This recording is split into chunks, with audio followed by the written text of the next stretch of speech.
ठरलं तर मग मालिका निर्णायक वळणावरती आलेली आहे. फायनली आता इकडे खूप मोठे खुलासे एका पाठोपाठ एक होत गेलेले आहेत. महिपत तर आता आपण पाहिलेलं आहे की महिपत तर या सगळ्यामध्ये अडकला गेलाय, पण त्याने तोंड उघडायचं कामच नाही आहे, कारण त्याचे हात अडकलेले आहेत ते म्हणजे दगडाखाली अडकलेले हात सोडवण्यासाठी. आता मात्र त्याने काही केलं नसलं तरी पोलिसांच्या मदतीने जी सुमन घरी आलेली आहे त्या सुमनने आता मात्र खूपच मोठा गहजब केलेला आहे. प्रियाच्या पायावरील जन्मखून दाखवत खोट्या तन्वीला सिद्ध केलेलं आहे. प्रेक्षकांनो, जबरदस्त एपिसोड आहे. छोटासा एपिसोड पाहून प्रेक्षकांनो, सुमनला ज्या ठिकाणी कोंडून ठेवले तिकडे आता नेमकी बाजूच्या साईडला आग लागलेली आहे आणि आग लागल्या कारणाने अग्निशमन दलाची लोक आता तिकडे आलेली आहेत. ज्या वेळेला अग्निशमन दलाची लोक तिकडे आलेत आणि त्याच वेळेला त्यांनी आता बाजूला कसला तरी आवाज येतोय म्हणून पाहिलंय, तोपर्यंत इकडे आता कुणीच नाहीये, कारण आता महिपत अडकल्यामुळे माणसं नाहीयेत आणि आता त्याचमुळे फक्त तिकडे एकटी सुमन त्यांना दिसलेली आहे. आणि त्यांनी सुमनला विचारले, तुम्ही इथे कशा? त्यावरती ती सांगते, पहिले मला इथून तुम्ही बाहेर घेऊन चला, मग मी जे काही आहे ते तुम्हाला सांगेन. आणि त्यानंतर मग आता ते विचारतात, तुम्ही कोण आहात? त्यावरती मग ती सांगते, तुम्ही पोलिसांना बोलवा. पोलिसांना बोलवण्याचं कारण म्हणजे तिला खूप भीती वाटत आहे की आपल्यासोबत काहीतरी फ्रॉड वगैरे असा होऊ शकतो आणि याच कारणास्तव ती खूप घाबरलेली आहे. पोलीस आल्यावरती पोलीस तिला विचारतात. मग त्यानंतर ती आता सांगायला लागते की त्या मगाशी ज्या वेळेला तुम्ही आला होतात तेव्हा आता अर्जुन सायली या दोघांनी इकडे आले होते, पण त्यावेळेला मला त्या साईडला किडनॅप करून ठेवण्यात आलं होतं आणि त्या साईडला किडनॅप केल्यानंतर मग आता मी इकडे आले. पोलीस सांगतात, चला आम्ही तुम्हाला घेऊन जातो, ते म्हणजे लगेचच आता इकडे तुमच्या घरी रविराजांच्याकडे. आता रविराजांच्याकडे ज्या वेळेला तिला आता घेऊन जाण्याची वेळ येते ती पोलिसांना सांगते की तुम्ही भाऊजींना फोन करा आणि भाऊजींना फोन करून सुभेदारांच्या घरी बोलवा. सुमनला घेऊन आता पोलीस निघालेले आहेत सुभेदारांच्या घरी. इकडे आता सुमन आल्यावरती रविराज विचारतायत, सुमन तू होतीस तरी कुठे? यावरती सुमन सांगते, भाऊजी ती खूप मोठी कर्मकहाणी आहे, पण मला तुम्हाला काहीतरी सांगायचं आहे. त्यावरती ते म्हणतात, काय सांगायचं काय आहे? त्यावरती ती सांगते की तुम्ही आधी अर्जुन सायलीला बोलवून घ्या, आपण सगळे बसून बोलूया. आणि त्यावेळेला सुमनने येताना आपण पाहिले की हातात पर्स आणलेली आहे आणि त्यावरती रविराज म्हणतात, नागराजने तुला किडनॅप केलं होतं? त्यावरती प्रतिमा म्हणते, तू खरं जे काही आहे ते सांग. कोणत्याही परिस्थितीमध्ये तू आता अजिबात हे करू नकोस, स्वतःला त्रास करून घेऊ नकोस, कारण काहीही झालं तरी सुद्धा परिस्थिती अजिबात बदलणार नाहीये. तू खरं बोल. तू जर का खरं नाही बोललीस ना तर मात्र तुझ्या विरुद्धात परिस्थिती जाईल. यावरती सुमन सांगते, वहिनी एक नाही तर दोन खरी सांगायची आहेत, तुम्ही तन्वीला बोलवा. असं म्हटल्यावरती ती सांगते, तन्वीला का बोलवायचं आहे? त्यावरती ती म्हणते, तुम्ही तन्वीला बोलवा, तुम्ही सायलीला बोलवा. आता इकडे या दोघांनाही प्रेक्षकांनो कळायला काहीच मार्ग नाहीये. मुळातच आता इकडे त्यांना कळतच नाहीये की ही तन्वीला का बोलवते, ही पहिला का बोलवते, काय प्रॉब्लेम काय आहे नक्की. सायलीला बोलवलं तर एक वेळ ठीक आहे, आपण समजू शकतो की आता सायलीला हिला काहीतरी सांगायचंय, पण तन्वीला बोलवण्याचं कामच काय? आणि त्यानंतर मग ती विचारते, बोल आता काय झालंय? त्यावरती मग सुमन सांगायला, वहिनी तुम्ही आता प्रियाला बोलवा. प्रिया आल्यावरती लगेचच ती प्रियाला खाली बसवते.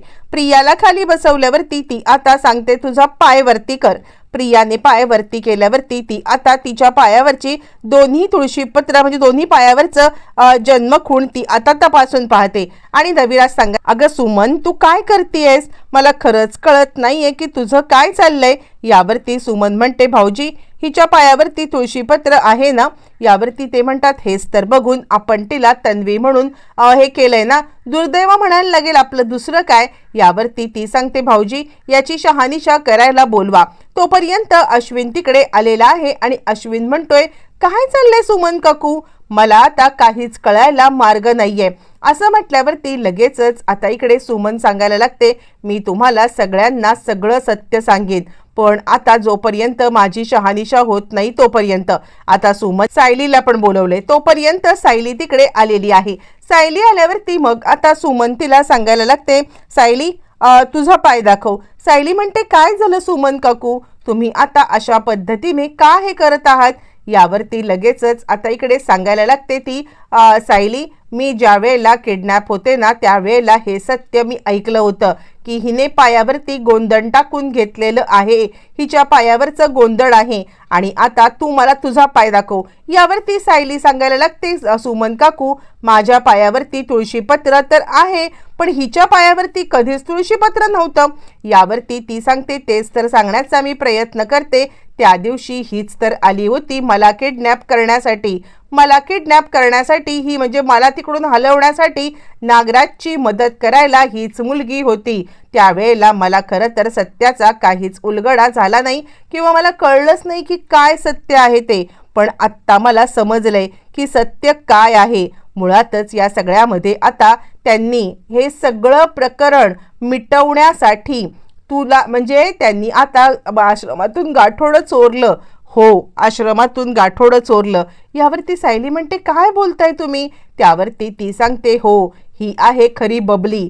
ती पोलिसांना पण घेऊन आले आणि ती सांगते की ज्या बबलीच्या तुम्ही आता शोधार्थ आहात ती बबली दुसरी तिसरी कुणी नसून ती आता हीच बबली आहे. असं म्हणत प्रेक्षकांनो तिने आता खूपच मोठा खुलासा केल्यावरती आता इकडे रविराज म्हणतात, सुमन तुझ्याकडे पुरावा का? सुमन आता सांगते, माझ्याकडे याचा काही ठोस पुरावा नाहीये, पण आता टॅटू आर्टिस्टला जर का तुम्ही बोलवलं तर टॅटू आर्टिस्ट नक्कीच हे सिद्ध करेल कोण खरं आणि कोण खोटं. यावरती आता मात्र रविराजांना खूपच मोठा धक्का बसलाय आणि ते म्हणतात, ठीक आहे या सगळ्याची शहानिशा तर आपण करूया, पण प्रेक्षकांनो या सगळ्याची शहानिशा करण्याची वेळच येत नाही, कारण तिकडे आलेला आहे आणि अश्विनने अशी काही गोष्ट आपल्या सोबत आणलेली आहे आणि अश्विन आता सांगतोय, रविराज काका हे सगळं करायची खरंच काही गरज आहे असं मला तरी वाटत नाहीये.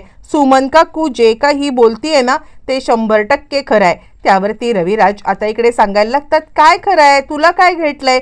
यावरती तो म्हणतो, रिसिप्ट. ही रिसिप्ट आहे, हिने आता पायावरती टॅटू काढला त्याची. मुळातच हे मला आधीच सापडली होती. हो, ही मला आधीच सापडली होती, पण ज्या वेळेला मी तिचा पाय म्हणजे मला कळलं की हिने पायावर टॅटू काढलाय, पण मला नव्हतं माहिती की हिच्या पायावरती टॅटू म्हणजे हा तुळशीपत्राचा आहे. कारण ज्या वेळेला मला आता हे सापडलं ना त्यावेळेला मी तिला विचारलं सुद्धा. मी तिला विचारलं की आता तू मला एक गोष्ट सांग की हे टॅटू कुठे आहे काढलेला तू, किंवा आता हा टॅटू काढण्यासाठी तू कुठच्या पायावरती काढलास? पण तिने काही दाखवलं नाही. मी जेव्हा तिचा झोपेत पाय पाहिला तेव्हा तिच्या पायावरती फक्त होतं ते तुळशीपत्र. म्हणजे आत्ता ज्या वेळेला सुमन काकू बोलत आहे त्यावेळेला मला अंदाज आलाय की तेच तुळशीपत्र हा टॅटू होता. सुमन काकू बरोबर. त्यावरती सायली म्हणते, सुमन काकू बरोबर बोलते, यासाठी माझ्याकडे सुद्धा पुरावा आहे. आता इकडे रविराज म्हणतात, तुझ्याकडे काय पुरावा आहे? त्यावरती ती सांगते, मी आता इतके वर्ष आश्रमात राहतेय ना तर मला माहिती आहे ना की आश्रमामध्ये असताना हिच्या पायावरती कोणत्याही प्रकारचा टॅटू किंवा तुळशीपत्राची खूणच नव्हती. ती खूण माझी होती आणि हिने माझं गाठोडं जर का चोरलंय तर आता हे सगळं सत्य अशाच प्रकारे समोर आलेलं आहे. प्रेक्षकांनो सायलीने स्वतःला आता सिद्ध करण्यासाठी ती या टेस्ट द्यायला तयार आहे आणि ती सांगते आहे की मी तयार आहे, मी पूर्णपणे तयार आहे. तुम्ही आत्ताच्या आत्ता DNA टेस्ट करा किंवा तुम्हाला जे काही करायचंय ते करा, पण मी तयार आहे. हे माझं टॅटू जे काही आहे ते आता सत्य आहे हे सिद्ध करायला. असं म्हटल्यावरती मग आता लगेचच इकडे प्रिया गडबडलेली आहे आणि त्यानंतर मग आता प्रिया सांगते, सुमन सोड मला, मूर्ख आहेस का तू? तू वेड्यासारखी काहीतरी बडबडू नकोस. आणि त्यानंतर मग आता अश्विन सांगतो, खबरदार तन्वी, खोटा अजिबात बोलू नकोस. सुमन काकू काही बोलत नाहीये, हे सुमन काकूचे शब्दच नाहीयेत, हे सुमन काकूचे शब्द नसून हे माझे शब्द आहेत. मी या सगळ्यामध्ये आता इकडे ठरवलंय तुला एक्सपोज करायचं, कारण आता मी पाहिलेलं होतं ते म्हणजे तुझ्या इथे हा रिसीट, मी रिसीट पाहिलं असल्या कारणाने आता इकडे सुमन काकू खोटं बोलत आहे असं कधीच होत नाहीये. सुमन काकू खोटं बोलत नाहीये, हेच सत्य आहे. बाद झालं, आत्तापर्यंत तुझं मी खूप काही ऐकून घेतलं, पण यापुढे नाही. बस, आता कोणत्याही परिस्थितीमध्ये मी थांबणार नाही. आणि आता रविराजांना धक्का बसलाय, त्यांना आता काय रिॲक्ट करावं काय रिॲक्ट करू नये याचीच काहीच म्हणजे त्याला काही कळायलाच मार्ग नाही आहे की आपण कशा पद्धतीने या सगळ्यामध्ये आता रिॲक्ट करायचं आहे. आणि त्यानंतर ते टोटली आता इकडे घाबरलेले आहेत. त्याच वेळेला सायली तिकडे तिने मिठी मारलेली आहे बाबा बाबा म्हणत. आणि मग काय, मग मात्र सगळेच आता जे हे होते त्याच्या मनामध्ये शंका कुशंका, त्या सगळ्या शंका कुशंका यांचं निरसन झालेलं आहे. प्रेक्षकांनो, मालिका जबरदस्त टर्निंग पॉईंटवरती आलेली तर आहे, पण आता मालिकेमध्ये सगळी समीकरणं बदलताना आपल्याला दिसणार आहेत. सायलीचा पायावरची जन्मखूण खरी तर प्रियाच्या पायावरची जन्मखूण खोटी हे आता टॅटू आर्टिस्ट एका झटक्यात सिद्ध करणारच आहे. आणि त्यानंतर मग आता आपल्या सगळ्यांच्या मनामध्ये जे काही चाललंय ते सगळं सत्य होणार आहे. आपल्याला सायली आणि रविराज या बाप बेटीची भेट आता घडताना दिसणार आहे. आणि त्याचबरोबर मग आता प्रियाचा काय अंजाम होणार, प्रियाला या सगळ्यामध्ये आता काय सत्याने प्रियाला बाहेर काढतील किंवा काय करून प्रियाची हकलपट्टी होईल. आणि आता नागराजचं सत्य सुमन सांगू शकेल का, की फक्त प्रियाचं सत्य तिने समोर आणलेलं आहे. नक्की काय झालंय येणाऱ्या भागात सगळं